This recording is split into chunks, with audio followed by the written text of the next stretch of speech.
बहराइच जनपद के इस महसी विधानसभा क्षेत्र के नदी से सटे हुए इस पूरे क्षेत्र में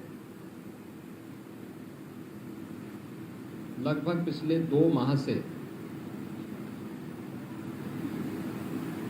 भेड़ियों के आतंक के कारण कुछ जनहानि हुई और कुछ बच्चों को यहाँ पर भेड़िए ने घायल भी किया।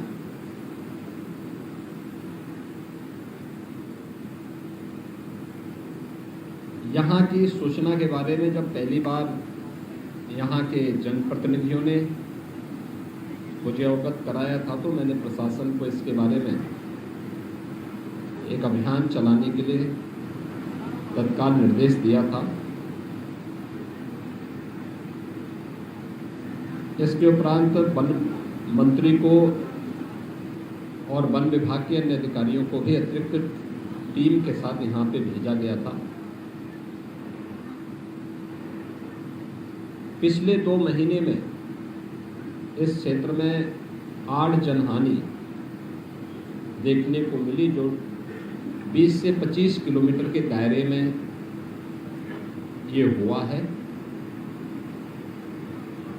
यहाँ पे जो रेस्क्यू किया गया है इसमें 5 भेड़िए अब तक रेस्क्यू किए गए हैं और एक अभी ऐसा है जो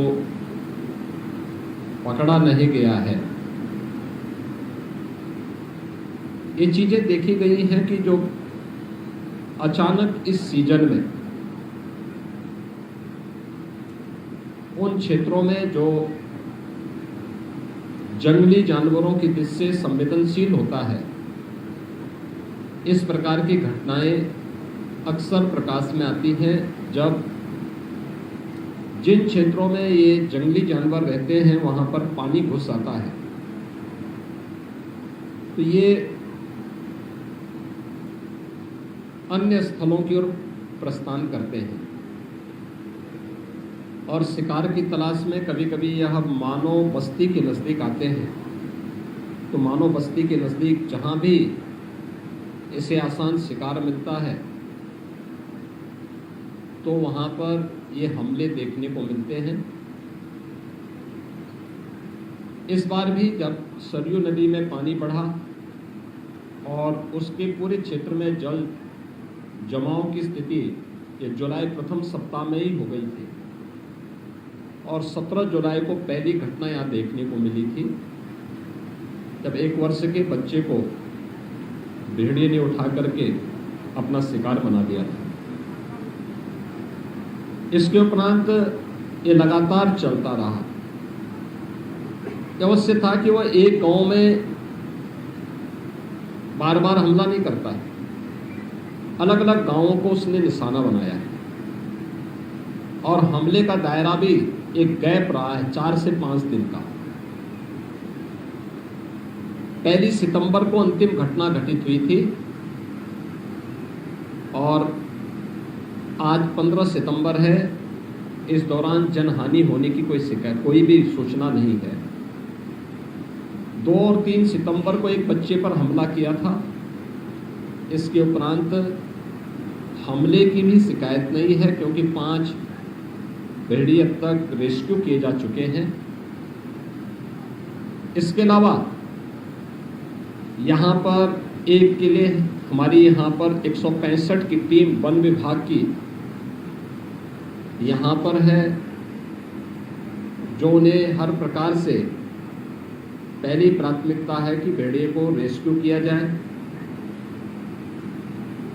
थर्मल ड्रोन भी यहाँ पर 4 लगाए गए हैं और ये प्रयास है कि किसी भी स्थिति में रेस्क्यू हो, लेकिन अगर वह जिस रूप में हिंसक है, जनहानि कहीं करता हुआ दिखाई देता तो उससे पहले कि जनहानि करे तो उसको शूट करने के भी आदेश दिए गए हैं। लेकिन ये अंतिम विकल्प है, इससे पहले तमाम अन्य विकल्पों पर भी कार्य किया जा रहा है। स्थानीय स्तर पर जनप्रतिनिधियों का, जिला प्रशासन, पुलिस प्रशासन, वन विभाग की टीम ने बेहतर समन्वय से इस परिस्थिति का सामना किया है और आम जनमानस के मन में एक विश्वास पैदा किया है। आज उन सभी पीड़ितों से मैं मिलने के लिए स्वयं भी यहाँ आया हूँ और क्या आगे की रणनीति है वन विभाग की और प्रशासन की, इस पर भी अभी विचार किया गया है। हमारी सरकार ने मानव वन्य जीव संघर्ष को आपदा की श्रेणी में रखा है और इसलिए अगर कोई भी जनहानि होती है तो उसमें हम पीड़ित परिवार को तत्काल 5 लाख रुपए की सहायता उपलब्ध करवाते हैं, क्योंकि जिन लोगों को घायल किया गया है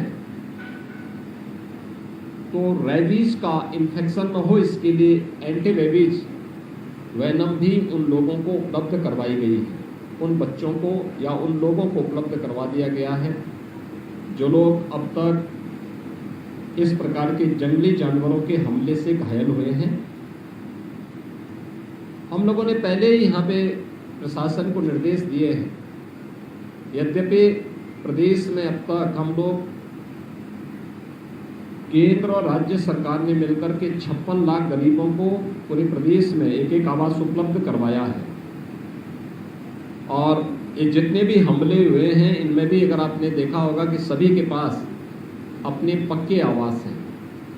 हाँ, कुछ लोग हैं जो गर्मी के कारण या किन्हीं अन्य कारणों से घर के बाहर सोते हैं इस सीजन में, तो उसी में जंगली जानवर को एक अवसर मिलता है। कुछ लोगों ने अपने घरों पे दरवाजे नहीं लगाए थे तो उनको वहां पर दूसरे मत से या कन्वर्जन के माध्यम से दरवाजा लगाने की व्यवस्था की गई। स्वच्छ भारत मिशन में हर परिवार को एक शौचालय दिए गए थे, लेकिन फिर भी अगर कुछ लोगों ने शौचालय नहीं,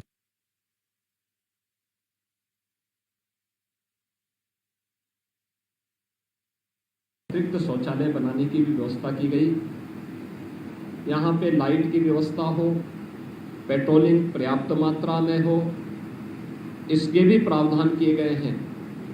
और हमने एक और निर्देश दिया है कि जो भी ऐसा कोई व्यक्ति है जो अब तक आवास की सुविधा से वंचित है, तत्काल मुख्यमंत्री आवास योजना में उस परिवार को एक आवास उपलब्ध करवाया जाए।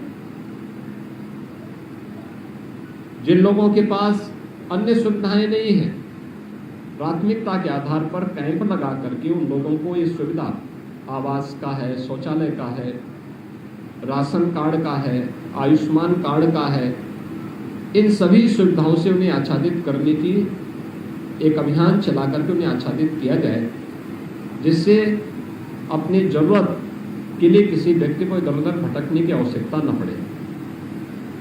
मैंने इन सभी गांवों का भी सर्वे भी किया है और मैंने देखा है कि लोग जनजीवन सामान्य है, लेकिन सतर्कता की आवश्यकता है और टीम जब तक इस खतरे को यहाँ से मुक्त क्षेत्र को नहीं कर देती है, टीम यहाँ पे तैनात रह करके पूरी सतर्कता के साथ आम जनता की सेवा के लिए और प्रत्येक व्यक्ति को इस खतरे से बचाने के लिए यहाँ पर पूरी प्रतिबद्धता के साथ कार्य करेगी।